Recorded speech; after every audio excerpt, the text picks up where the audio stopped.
Hello everyone. आज के इस वीडियो लेसन में हम लोग डिस्कस करने वाले हैं एक very important chapter of English grammar and that is none other than voice. And I am pretty sure that you must have heard this name earlier. So let us come to the topic directly, and the very first thing we must know and that is what is voice. Voice क्या है, इस चीज़ को हम लोग जानते हैं सबसे पहले। तो voice is the form, as you can see here I have written the definition. Voice is the form of the verb which indicates whether the subject does the work or something has been done to it. Means voice verb का एक ऐसा form है जो यह indicate करता है, यह बताता है हमें कि सब्जेक्ट मीन्स डूअर ने कोई एक्शन किया है या फिर कोई एक्शन सब्जेक्ट के प्रति हुआ है। मीन्स कोई ऐसा एक्शन हुआ है जिसमें सब्जेक्ट अफेक्टेड हुआ है। यही दो चीज़ें बेसिकली हमें वॉइस से पता चलता है। एंड आई थिंक आप इस चीज़ को जानते ही होंगे that there are two forms of voice and those are active voice and passive voice. So what is an active voice? Active voice क्या है? A verb is said to be in the active voice when the person और thing denoted by the subject acts.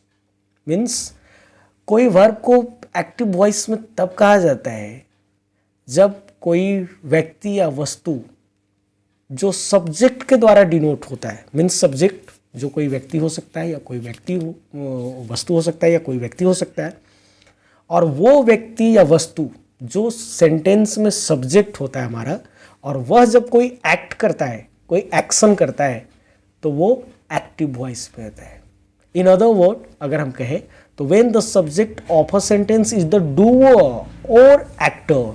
Means sentence का जो subject होता है वो जब कोई डूअर होता है, कोई एक्टर होता है, तो उसको हम एक्टिव वॉइस में कहते हैं। एग्जाम्पल्स है, here children like sweets, he stole my book. In this sentences आप देखें, चिल्ड्रेन सब्जेक्ट है, वो क्या है? They are doing something, means they like sweets, उनको मिठाई पसंद है। यानी यहाँ चिल्ड्रेन कोई एक्शन कर रहे हैं, यानी पसंद करने का एक एक्शन है जो चिल्ड्रेन के द्वारा किया जा रहा है। पैसिव वॉइस क्या है? तो पैसिव वॉइस की बात करें तो a verb is said to be in the passive voice when the person और thing denoted by the subject does not act. Notice the difference, क्या अंतर है एक्टिव और पैसिव में? A verb is said to be in the passive voice when the person or thing denoted by the subject does not act. कोई act नहीं करता subject, जो कि कोई व्यक्ति या वस्तु हो सकता है, but suffers the action done by something or someone. बल्कि वो खुद उस एक्शन से पीड़ित होता है, एक्शन से प्रभावित होता है, अफेक्टेड होता है, जो किसी के द्वारा किया जाता है। तो पैसिव वॉइस में सब्जेक्ट जो होता है वो एक्शन के द्वारा प्रभावित होता है, और एक्टिव वॉइस में सब्जेक्ट स्वयं एक्शन को परफॉर्म कर रहा होता है। ये है एक्टिव एंड पैसिव वॉइस। अब आगे के स्लाइड्स में हम देखेंगे कि हमें एक्टिव से पैसिव कैसे बनाना है, क्योंकि ग्रामर के इस लेसन में, इस चैप्टर में हमें बेसिकली इसी चीज़ को लर्न करना पड़ता है कि हम एक्टिव वॉइस से पैसिव वॉइस में सेंटेंसेस को कैसे ट्रांसफॉर्म करें। So let us proceed further. So rules for changing active voice into passive, कैसे चेंज करेंगे? The very first rule is, सबसे पहले आराम से कंफर्टेबल तरीके से आप इन सारी चीज़ों को अपने माइंड में पुट अप कर लें, then everything will be easier to you. The object of the verb in the active voice becomes the subject of the verb. सबसे पहले तो हमें ये चुनना होगा एक्टिव वॉइस के सेंटेंस में कि what the object is there. उस सेंटेंस में ऑब्जेक्ट है क्या? और अगर आपने ऑब्जेक्ट को चुन लिया है तो पैसिव वॉइस में टर्न करते समय सेंटेंस को उस ऑब्जेक्ट को सब्जेक्ट बना दीजिए। the object of the verb in the active voice becomes the subject of the verb in the passive voice. The very first rule. Rule 2. Auxiliary verb according to tense of the active sentence and number and person of the subject. दूसरा हमें ये करना होता है कि active voice के sentence का tense हमें रिकॉग्नाइज करना होता है, उस सेंटेंस के वर्ब के टेंस को आइडेंटिफाई करें, और फिर उस टेंस के अनुसार जब आप पैसिव वॉइस में सेंटेंस को ले जा रहे हैं तो जो न्यू हमारा सब्जेक्ट बना जो कि एक्टिव में ऑब्जेक्ट था, उस ऑब्जेक्ट के नंबर के अनुसार और सेंटेंस के टेंस के अनुसार हम हेल्पिंग वर्ब लगाएंगे। और आगे के स्लाइड में हम देखेंगे कि किस तरह किन किन टेंसेस के लिए कौन कौन से हेल्पिंग वर्ब अलाउड हैं, यानी कौन कौन से हेल्पिंग वर्ब लगाए जा सकते हैं। Rule number 3, the main verb is change into the past participle form, past participle form which is commonly known as V3 form of the verb. V3 form हम लोग कहते हैं पास्ट पार्टिसिपल फॉर्म को। तो वर्ब एक्टिव वॉइस में चाहे V1 form में हो, चाहे V5 फॉर्म में हो, चाहे V4 फॉर्म में हो, चाहे V2 फॉर्म में हो, चाहे V3 फॉर्म में ही हो, पैसिव वॉइस में वो past participle form means V3 form में हो जाएगा। रूल 4 कहता है कि यूज बाई एजेंट, यानी बाई लगाएं प्रीपोजिशन, और उसके बाद जो हमारा एक्टिव वॉइस में सब्जेक्ट था उसको इफ नेसेसरी, अगर ज़रूरत है तो एजेंट के तौर पर वहाँ लिख दें। ठीक है। और कभी कभी क्या है सेंटेंसेस में ये बिल्कुल ऐसा कंपलसरी नहीं है कि ऑलवेज हम लोग बाई प्रीपोजिशन का ही यूज़ करेंगे। Sometimes the preposition might be changed and instead of by we can use at, to or with. Rule number 5, change the subject of active voice into objective case। और जो subject हमारा है active voice में वो by के बाद objective case वाले form में लिखा चला जाएगा।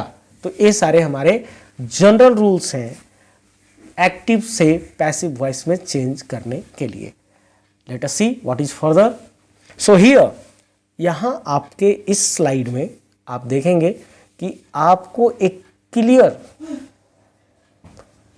क्लियर आपके पास फॉर्मूला है, क्लियर स्ट्रक्चर है कि एक्टिव वॉइस वाले सेंटेंस में क्या होगा स्ट्रक्चर, कौन से टेंस का, और फिर वही टेंस वाले सेंटेंसेस का जब हम पैसिव वॉइस बनाएंगे तो वहाँ स्ट्रक्चर क्या होगा। So let us see here.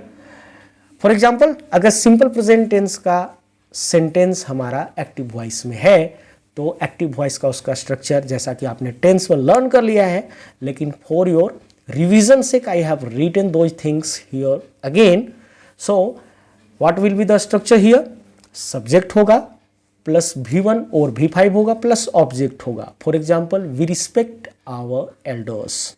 Passive voice में उसी सेंटेंस का जब हम पैसिव वॉइस बनाएंगे, यानी सिंपल प्रेजेंट टेंस वाले सेंटेंस का जब हम पैसिव वॉइस बनाएंगे तो वहाँ हमारा स्ट्रक्चर हो जाएगा सब्जेक्ट, जो कि एक्टिव वॉइस में ऑब्जेक्ट था वो पैसिव वॉइस में सब्जेक्ट बन जाएगा, यानी उस सब्जेक्ट के अनुसार हम इज, एम और आर हेल्पिंग वर्ब का यूज़ करेंगे, प्लस जैसा कि जनरल रूल्स आप जानते हैं V3 फॉर्म का यूज़ करेंगे हम लोग, प्लस एजेंट यूज़ करेंगे।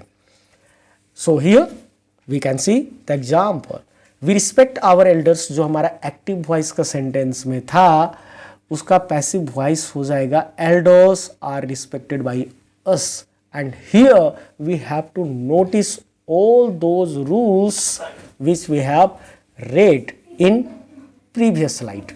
तो क्या होगा, elders are respected by us. Elders क्यों आया पहले, क्योंकि सबसे पहला रूल हमारा कहता है पैसिव वॉइस बनाने का कि एक्टिव वॉइस के सेंटेंस में ऑब्जेक्ट को चुनिए, और ऑब्जेक्ट चुनने का सीधा सीधा एक फॉर्मूला ये है कि we have to put 2 questions before the verb. Verb के सामने आप 2 क्वेश्चंस पुट करिए। वी रिस्पेक्ट हम लोग आदर करते हैं, तो रिस्पेक्ट से क्वेश्चन पूछिए व्हाट, क्या आदर करते हैं। Here we are not going to get the answer of this question, what का आंसर हमें नहीं मिल रहा है, तो हम दूसरे क्वेश्चन को ट्राई करेंगे और क्वेश्चन होगा हुम, किसे, हुम मीन्स किसे, we respect whom and you will get the answer our elders, यानी हम रिस्पेक्ट करते हैं अपने बड़ों का, आवर एल्डर्स का रिस्पेक्ट करते हैं। तो आवर एल्डर्स हमारा हो गया सब्जेक्ट, तो इसलिए पैसिव वॉइस में उसको लिखेंगे एल्डर्स, और आवर एल्डर्स होना चाहिए था, our elders are respected by us, elders are respected by us, elders हमने लगाया, एल्डर्स चूंकि हमारा प्लूरल है तो उसके साथ हमारा हेल्पिंग वर्ब आर होगा, और रिस्पेक्ट जो कि यहाँ V1 फॉर्म में था वो पैसिव वॉइस में रूल के अनुसार हमेशा पास्ट पार्टिसिपल फॉर्म में होगा, इसलिए रिस्पेक्टेड होगा। बाई हम यूज करेंगे प्रीपोजिशन का, और उसके बाद जो हमारा एक्टिव वॉइस में सब्जेक्ट था उसको हम ऑब्जेक्टिव केस में ट्रांसफॉर्म करके यहाँ लिखेंगे, यानी वी का ऑब्जेक्टिव केस यस होता है। तो यहाँ क्लियर है। अब प्रेजेंट कॉन्टिन्यूअस टेंस में क्या होगा, जब प्रेजेंट कॉन्टिन्यूअस टेंस का एक्टिव वॉइस का हमारा स्ट्रक्चर होता है subject plus is, am, are plus V4 plus object, ये आप जानते हैं, अच्छी तरह से जानते हैं। I am drawing a picture, इसका पैसिव वॉइस क्या होगा, पैसिव वॉइस में हम सब्जेक्ट जो कि हमारा न्यूली फॉर्म्ड सब्जेक्ट होगा, और वो सब्जेक्ट क्या होगा जो हमारा एक्टिव वॉइस के सेंटेंस का ऑब्जेक्ट होगा। Once again I am repeating this, तो उस सब्जेक्ट के बाद इज, एम या आर होगा प्लस बीइंग होगा।